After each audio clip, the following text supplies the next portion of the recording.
Okay, so thanks so much for letting me join you. As you know, there is an ongoing outbreak still of MERS-CoV, the coronavirus that showed up shortly after SARS. It's probably the most prevalent of the high-consequence infectious diseases around the world right now. There are not nearly as many cases, thankfully, as there were a couple of years ago, but particularly in the Middle East, there still are reported cases year to year.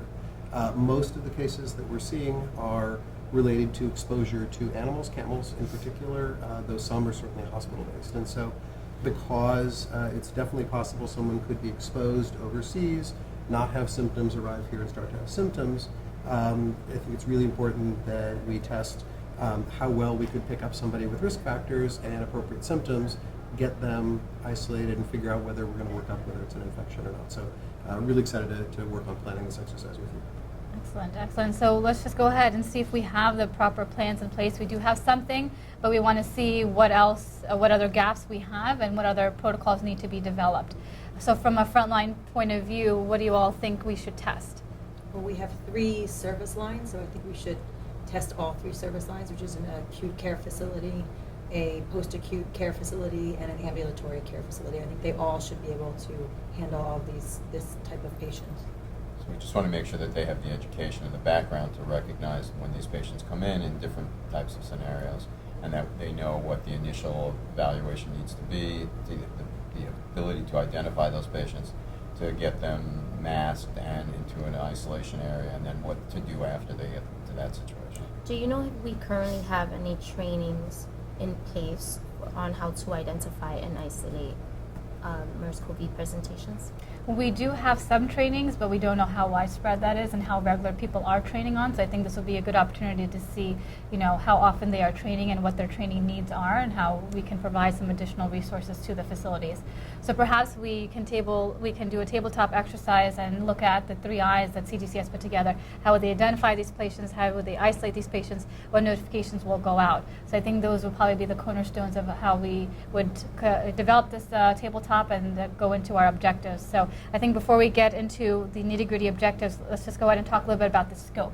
How big do we want this? I guess Dr. Ivacoli has correctly said that the scope would be those 3 separate service lines, and I would imagine that at each site that's going to conduct a tabletop, we want to make certain that they have identified for themselves the right mix of players that would be appropriate for the exercise.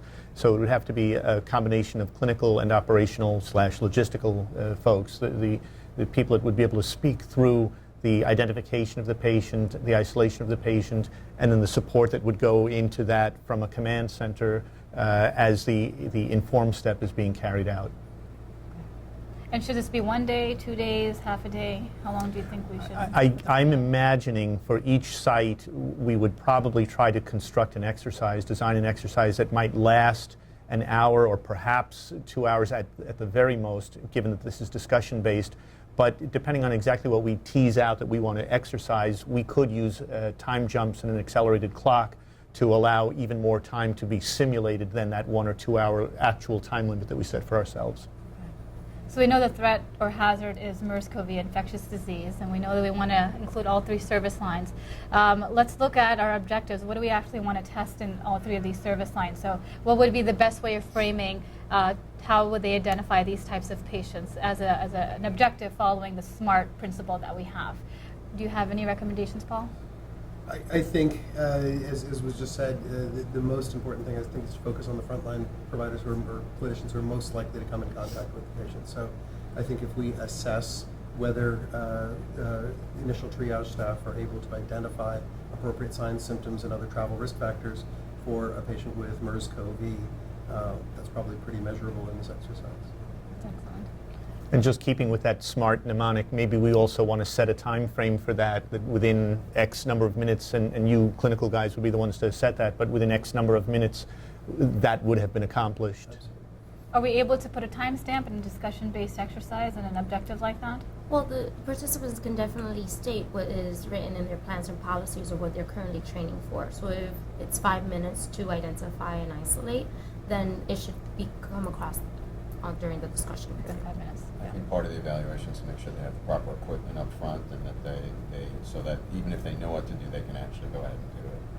I think it's key for tabletop exercises to talk through the process. I think having the participants identify not just that the presentation is at their particular facility, but what do they do with it. And then, like Bill said, we definitely want to take into consideration some time jumps so that we can get as much as the plans and policies discussed as possible. Okay. So I think we have our objectives of identifying the patient, how would we isolate the patient, and what notifications go out, and what type of PPE that the frontline providers would put on. So how should we craft a scenario that would encompass all the objectives that we've just stated, and keeping within the 3 service lines? What would be a good scenario to put together? It might not be one scenario that fits all 3. I wonder, we might end up having to do 3 entirely separate scenarios, or it is possible that we could use one base scenario and just make adjustments for those, make allowances, accommodations for things that might be a little bit different in extended care or ambulatory care sites that might not be available as they would be available in an acute care hospital setting. For example, the acute care facility would more likely see a sicker patient. The ambulatory facility would likely see maybe a visitor that came in with symptoms who had traveled to an area of concern. And the post-acute, also maybe it could be a patient, but a patient that's not as sick. Or maybe even a visitor in that circumstance. That Or a could be visitor the as well. family member of one of their residents, just to make it certainly as plausible as possible. It's Yeah. still very much something they have to react to, absolutely. No, that's great. So I think we'll have a patient to an acute, a patient to an ambulatory, and a family member go to a post-acute. So scenario-wise, should it be male, female? What age should we put this patient as? Should they have a past medical history? So we know with MERS-CoV, if you have comorbidities, then obviously that's another thing that can accelerate the disease and so on and so forth and the progression. So I guess taking that into account, should we have perhaps a male, let's just say 48 years old, come in, recent travel history? I think, where's the current outbreak in Saudi Arabia? So most concentrated in Saudi Arabia, a couple other countries in the Middle East as well, but it's an easy one that probably will help facilitate the exercise, Yeah. that people understand what we're looking for. Excellent. Yeah, So I think that sounds plausible. yeah, to Saudi Arabia. We have comorbidity being diabetes. Diabetes. Okay. And then signs and symptoms, what should they present with, where we know that our triage or our ED and ambulatory would be able to identify this patient? Everyone comes in, obviously, that may have a fever, but we know, how can we capture this individual with a travel history that will then complement the signs and symptoms? I think it has to be Definitely physical. fever, cough, and, for the acute care, maybe they could even visibly look short of breath so they appear a little more ill. Okay. So that way that patient stands out Yeah. to the staff who identify them. Are those the common symptoms of MERS-CoV? Absolutely, and I think we want to reinforce that reflex of fever and a cough means a travel history, Yeah. and so they automatically know to ask that as their next set of questions. Yeah, I think that's a great trigger. Yeah, absolutely. Who should we invite to this exercise? So we know we want all 3 service lines. Who would be the key players internally we should invite, as well as externally, and what role should each of these players should play? I'd hope that each site would be able to identify for themselves who they would intend to come to the table for an actual incident like this. But maybe for the sake of making sure that we don't end up in a situation where 10 minutes into it, a site has recognized that, oh, gee, we didn't bring all the right parties. Maybe it's to our advantage in the design stage to specify that we want frontline clinicians from both physicians and nurses, that we want a safety officer or an emergency management person, that we want somebody from hospital police, that there's someone that's going to serve as a public information officer, someone that's going to serve as a liaison officer to external agencies, And depending on the size of the organization, if they have someone that could serve as a med tech specialist or an SME, an infection control nurse or an infectious diseases fellow, that probably would be a good mix of folks around the table. Just means we have to, I'm sorry, just means we have to make sure that they understand the importance of the tabletop. I think sometimes people think that a tabletop is just so make-believe that they don't really have to be involved in it. I think we want to make sure that people realize that you can find out a lot during a tabletop. That's very helpful in the way what you do know and what you're missing. Yeah, I really strongly agree with the perspective of having frontline clinicians at the exercise. I think sometimes the managerial staff can overstate what really exists on the front line, and getting people to really tell us what they know, what they don't know in the exercise would be really important. Yeah, no, that's We can great. also look at the plans and policies to see what staff are referenced there, because we should definitely Yeah. go from there as No, well. absolutely. What about any folks on the incident management team, like the C-suites, anybody from environmental, or do you think that's not a But you scope? really well pointed out that we want to go through the CDC guidance of identify, isolate, and inform. And so I think probably anyone who's in that initial information communications tree probably should be represented, Yeah. so we can test what each reaction is to those balls. Yeah, I would say that because we're only doing the scope that Bill just mentioned, environmental may be something that we can test in a future exercise, because Yeah. we would definitely want to talk about waste management and Yeah, know, yeah. elements like that. Absolutely. But I think for this particular tabletop, we should focus on the current scope. And then for Joint Commission facilities that are accredited, I think we have to invite external partners like the Public Health Department. Do we want to invite these external partners to this tabletop for those types of facilities that are I Joint think Commission I accredited? leave that a little bit to what the facilities need. If they need this exercise as credit for their Joint Commission community participation, then they definitely are going to want to do that Yeah. so that they can check that off the box. They'll meet the community requirements. If we Yeah, can bring Exactly. them. as I did, okay. And how should we evaluate this exercise? Should we assign evaluators? Should we develop exercise evaluation guides?